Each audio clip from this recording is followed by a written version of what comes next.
Hello, welcome to the queue. It is not Japanese turn 13, but it is Operation Octopussy, and the Allies and Comintern have met in Casablanca and decided to offer peace terms. And those terms were accepted by the Axis.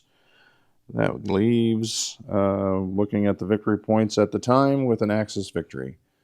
Um, so certain things have gone on around the world that have caused such talks to commence, and peace has arrived. Um, so, just out of curiosity, though, the tech has been so bad for Japan. We're going to roll one more time just to see if I can complete a second tech, in the waning hours. So, I need white, I need blue. Oh, there they are right there. All right, let's see. Just out of curiosity. I only got one, but it would have been large ship construction, so that would have gone to two. However, as you look at the tech, terrible for not for Italy. That's pretty good for Italy. One done and one on the cusp of being done. But Germany and Japan should be much higher than that. It should look more like the Allies and Comintern board over there. So really good tech for Russia this turn. They got what they needed when they needed it, in a hurry. The Axis not so much. Um, so first, I guess we'll look at what was on deck here, for Japan. It's hard to speak for the others what they were initially going to do. Um, we had plans, and talks about whether or not Iran was going to be next, but I think we came to the conclusion. I don't actually have the Russian movement, but they moved some forces down here. So most likely they were probably going over here to Istanbul, but you never know if they were coming in here and going to try and clean up some of these Axis territories. So I think the conclusion that we came to was, let's hold off on Iran, um, let it go British. And I don't know, I guess Russia would have to declare war on the Allies to proceed. Um, but in the meantime, I could shuttle troops over here into Iraq to try and help defend this side of the Egypt, and points for Germany and whatnot. We did have quite the large group here, multinational force holding the Suez Canal there, which was kind of critical, in the whole strategy, of what we had going. Um, as far as Anzac, there was never really any idea of going after Sydney. We were just going to continue to make them weaker. If things around the map presented itself, and we could get some transports down, with the carriers, then possibly later. But most likely, that was a stay put kind of thing. U.S. developing the large ship, that was going to be brutal. However, as you see on 12 to 13 or turn 13, Japan gets it, so we could catch up and at least maybe hold off, or at least keep America in a naval race, which would take valuable income against what they needed to replace and get out there for offensive maneuvers. We did have a pretty critical battle here. There was no large ships, but it was just enough of the U.S. Navy, that if they would have counterattacked, a second wave of ships were set up at various ports that could come in and most likely clean up the remainder of the Navy, and then the U.S. would have to start from scratch. So I think the wise choice was to either pull back to Hawaii or San Francisco. Um, and with the various ports that are there, San Francisco is probably fine, as far as repairing that carrier that we got the kamikaze hit on, and coming to the conclusion that you're going to have to build more, more support naval vessels there, to take some of the heat off of your capital ships.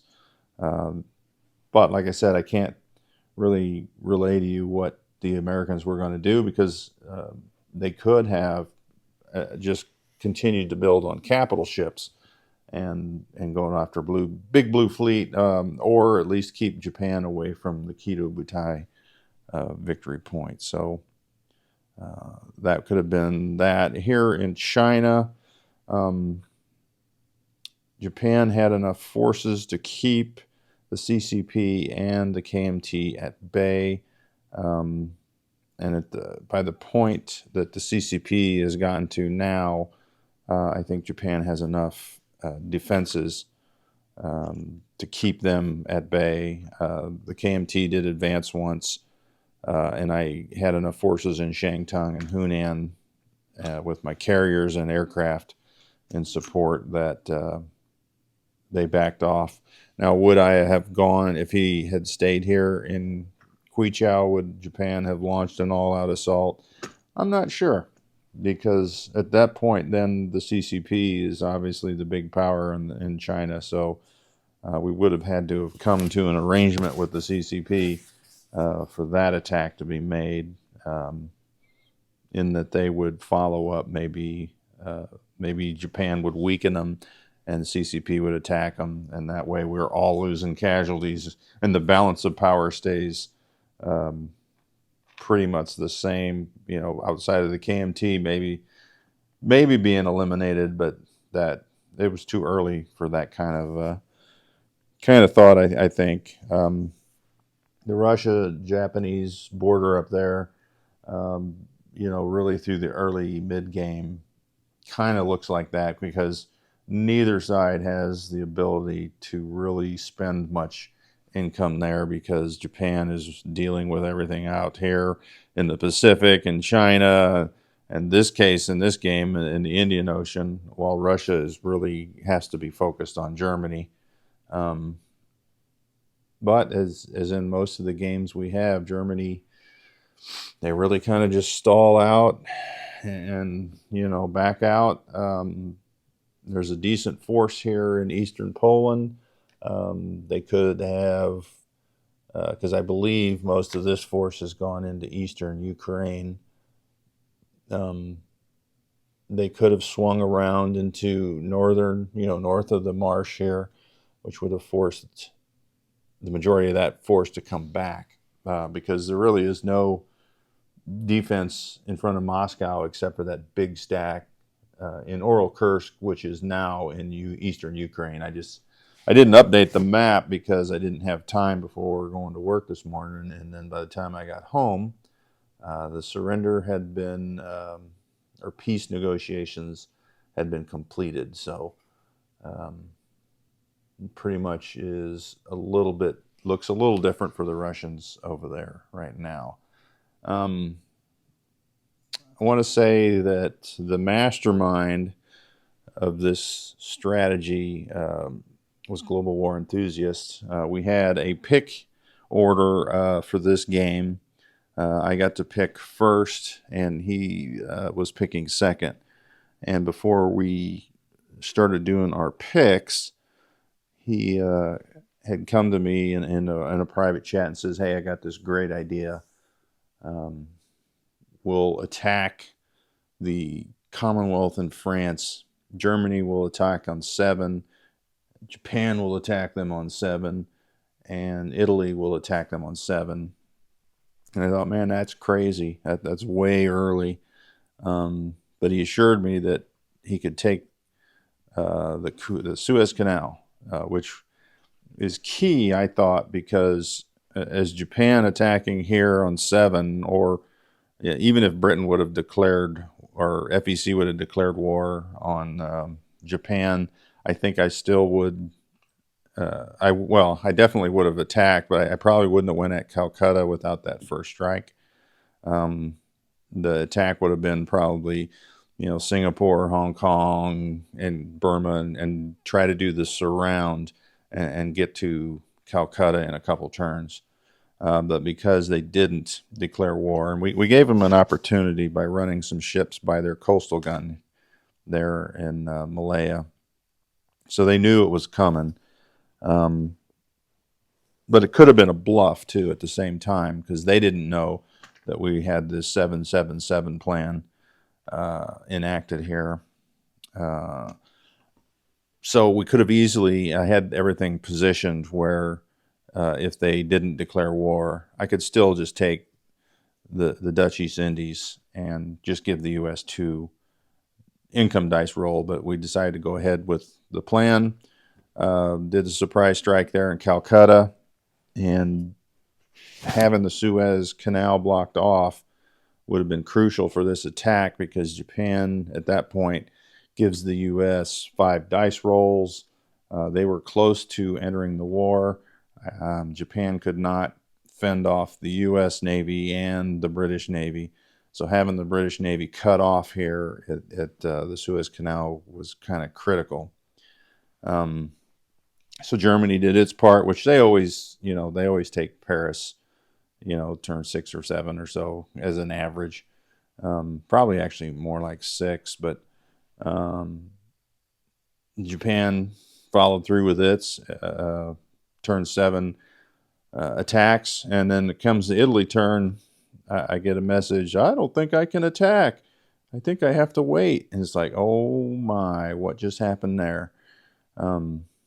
But I think he was right.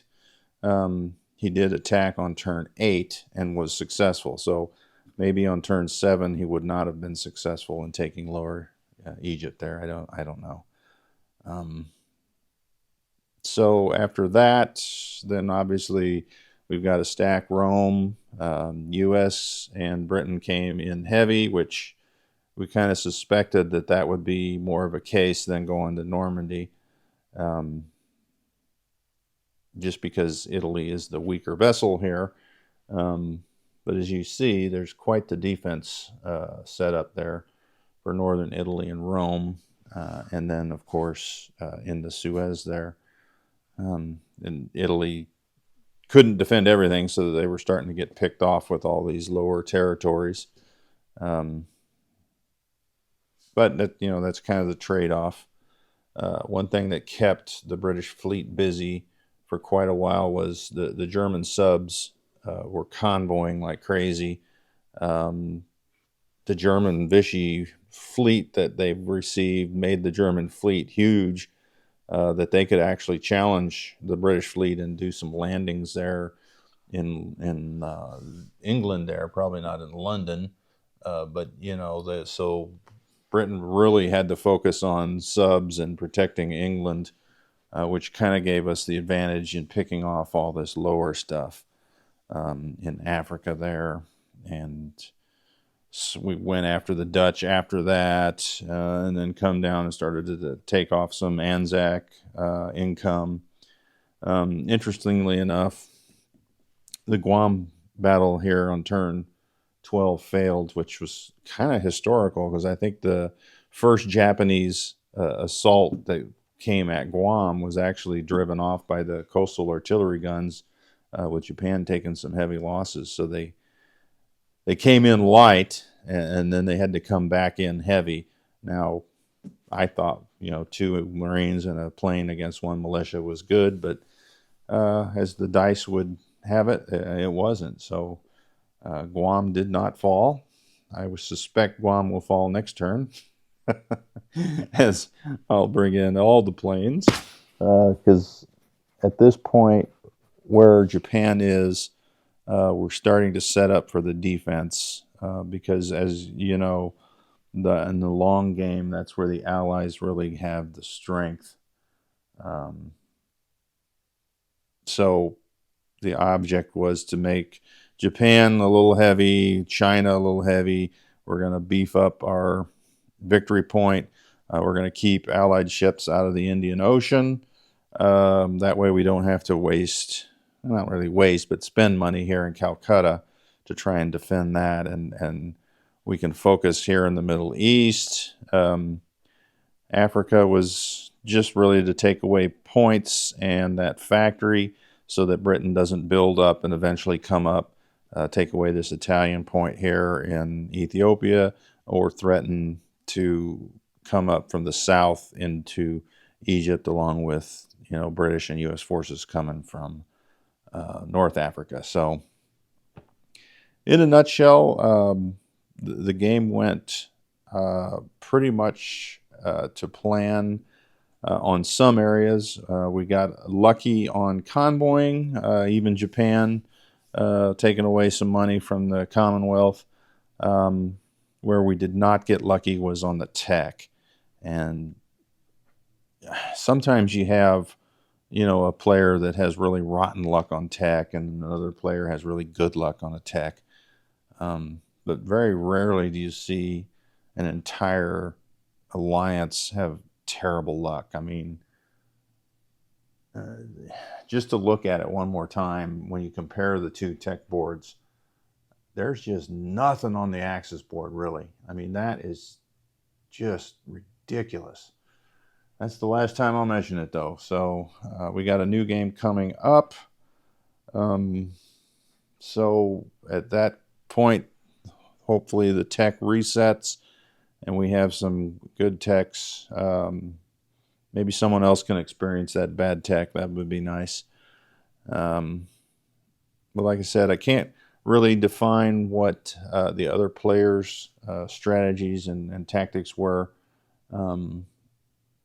Russia, at this point, starting to build their tidal wave of units.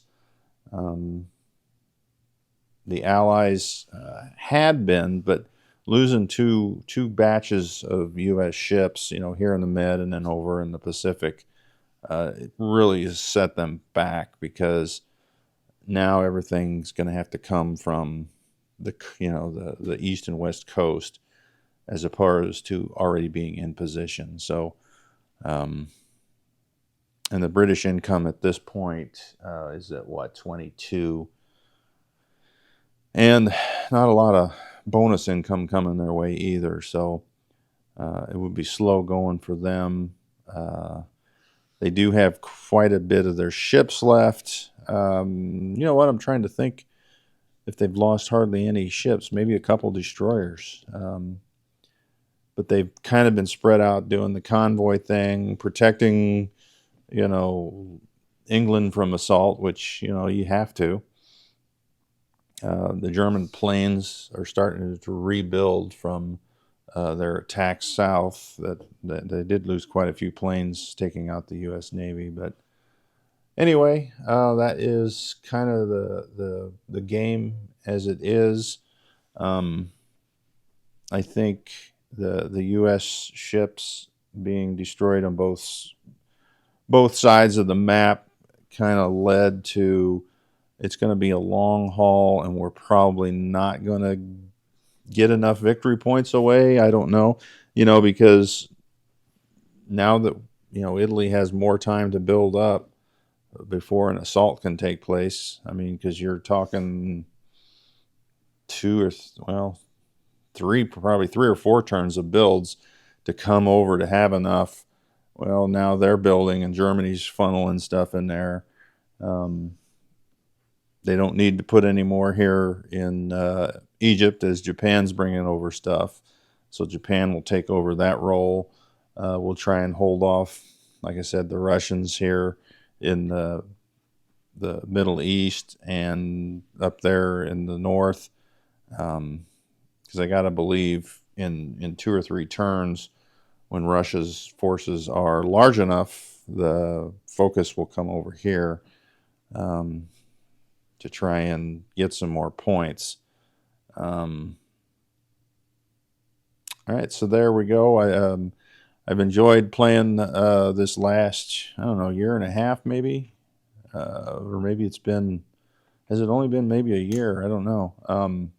With this group, we did start with one other guy who dropped out and hasn't got back into global war for some various, personal reasons. But pretty much the same group here in the last, just a little over a year, I think it was, that we've been playing. And Great group. Appreciate everyone. Everyone brings different strategies to the table. And nobody's really done anything the same twice, except maybe these Russian players. Seems like they're doing the same thing over and over and over. But new game, Operation Skyfall, I believe. Probably start by the weekend coming up. And thanks for watching this. Look out for some of the other game analysis so far. Global War Enthusiast has put his out. I've added it to the playlist, so you can watch that as well. As some other people drop in their thoughts and comments, I'll put that in the playlist as well. And like I said, it's been fun. It would have been interesting to see if we could have held. I felt good about the Axis position in the Pacific, in the Middle East, in Africa. I feel good about Rome. That's pretty good. I think it was pretty safe. Paris is getting built up. Russia, who knows if Germany could hold, keep them out of those two, Central Romania and Warsaw, which is 2 victory points for Russia. If they could, well then there was no hope for Russia to win this game. But even with those two, it still would be a struggle. They had the Winter War up there. They lost it. Probably they get it back with more of an effort, but at the same time, would Germany just hang tight, or would they incur into Russia again? You can only guess at this point.